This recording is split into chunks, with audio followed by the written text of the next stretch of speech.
낭독 28일차. 어떤 길을 가든 그 길과 하나가 되라. 추구의 여정에는 두 가지 잘못밖에 없다. 하나는 시작조차 하지 않는 것이고 또 하나는 끝까지 가지 않는 것이다. 어떤 길을 가든 그 길과 하나가 되라. 길 자체가 되기 전에는 그 길을 따라 여행할 수 없기 때문이다. 미국 시인 찰스 부코스키는 썼다.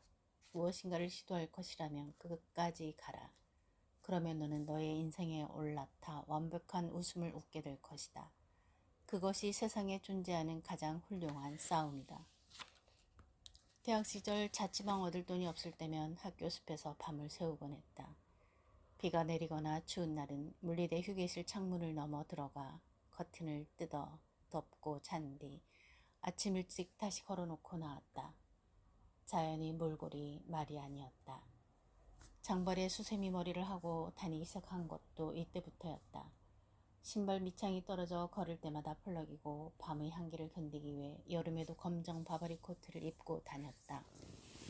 누가 봐도 학생의 모습이 아니었다. 자존심 때문에 사정을 밝히지 않아서 오해를 많이 받았다.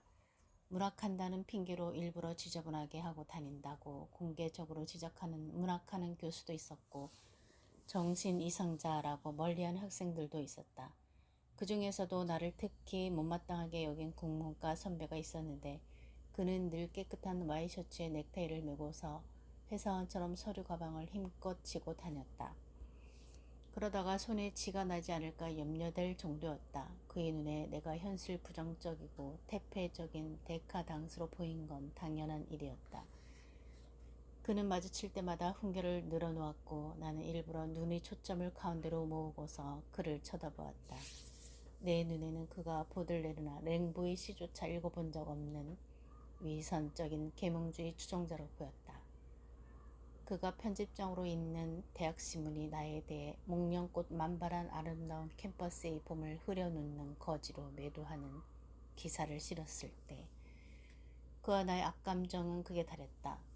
톱을 들고 가서 학생신문사의 책상을 반으로 자르려고 했지만 문학 외적인 것에 허투루 힘을 낭비하고 싶지 않아서 그만두었다.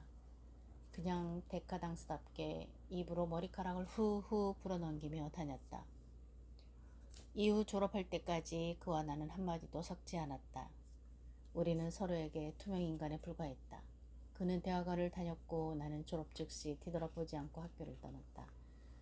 그가 석박사 학위를 따는 동안 나는 인도의 먼지 날리는 길을 돌아다녔고 그가 문학평론가로 등단하고 모교의 국문과 교수가 되었을 때 나는 히말라야 골짜기를 염소떼와 함께 걷고 있었다. 그와 나는 삶의 길뿐만 아니라 영혼이 다른 사람이었다. 20년이 흘러 한 문학지에서 나의 시 세계를 다루는 특집을 마련했고 자담회의 질문자로 그가 나왔다. 세월이 서로에 대한 앙금을 준 후였다. 자담회가 끝나고 그와 단둘이 마주 앉은 자리에서 내가 문득 그에게 학생 시절에 매일 양복에 넥타이 차림으로 다닌 이유를 물었다. 그는 뜻밖에도 너무 가난했기 때문이라고 대답했다. 학비가 없어 장학금을 받기 위해 어떻게든 대학 신문사 편집장으로 일해야 했으며 그래서 항상 단정한 복장을 해야만 했다고 말했다. 자취방을 얻을 수 없어 신문사 사무실에서 잠을 잤다고 덧붙였다. 그도 내가 그 시절 잘 곳이 없어서 벚꽃 휘날리는 봄날의 캠퍼스를 노숙자처럼 하고 다닌 것을 알고 웃음을 터뜨렸다. 나도 함께 웃었다. 그와 나는 같은 사람이었던 것이다.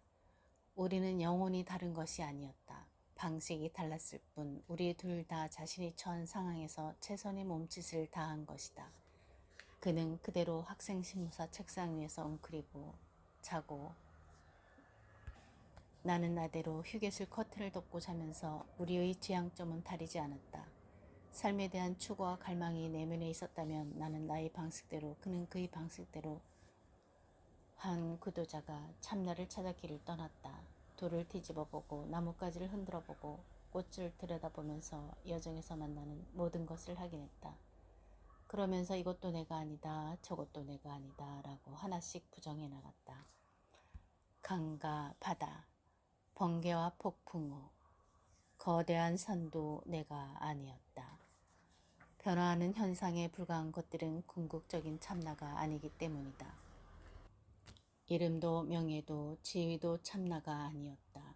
세속적인 일들과 감각적인 경험도 참나가 아니었다. 세상 곳곳을 여행하며 확인한 끝에 그는 눈에 보이는 모든 것이 실체가 없는 한양에 불과함을 알았다. 그것을 깨닫는 순간 머리를 젖히고 하늘을 향해 웃었다. 무엇이 참나가 아닌지 깨달음으로써 무엇이 참나인지 안 것이다.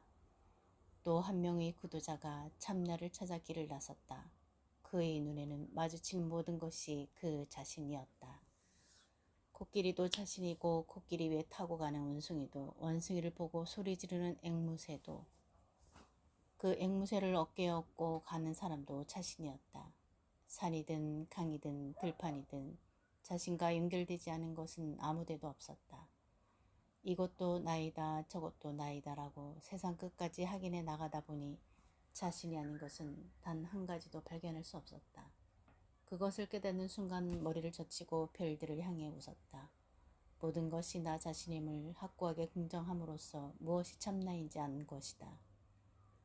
한 사람은 자기답지 않은 것들을 하나씩 지어가며 나다움의 자아상을 완성해 나가고 또 한 사람은 새로운 발견들로 밑그림을 채우며 나다움의 자아상을 그려나가면서 두 사람 모두 참 자아를 찾아 나가는 여정을 한 것이다. 첫 번째 구도자의 길을 고대 베단타 철학에서는 네티, 즉 부정의 길이라 부른다. 두 번째 구도자의 길은 이티, 즉 긍정의 길이다. 두 길은 다르게 보이지만 사실은 같으며 동일한 목적지에 이른다. 추구의 여정에는 두 가지 잘못밖에 없다. 하나는 시작조차 하지 않는 것이고 또 하나는 끝까지 가지 않는 것이다. 붓다는 어떤 길을 가야 하는지 묻는 제자에게 말했다. 어떤 길을 가든 그 길과 하나가 되라. 길 자체가 되기 전에는 그 길을 따라 여행할 수 없기 때문이다. 긍정의 길이든 부정의 길이든 자신이 선택한 길과 하나가 되어 묵묵히 가라는 것이다. 그러면 길이 끝나는 곳에서 모든 길과 만나게 된다는 것이다. 미국 시인 찰스 부코스키는 썼다. 무엇인가를 시도할 것이라면 끝까지 가라. 그러면 너는 너의 인생에 올라타 완벽한 웃음을 웃게 될 것이다. 그것이 세상에 존재하는 가장 훌륭한 싸움이다.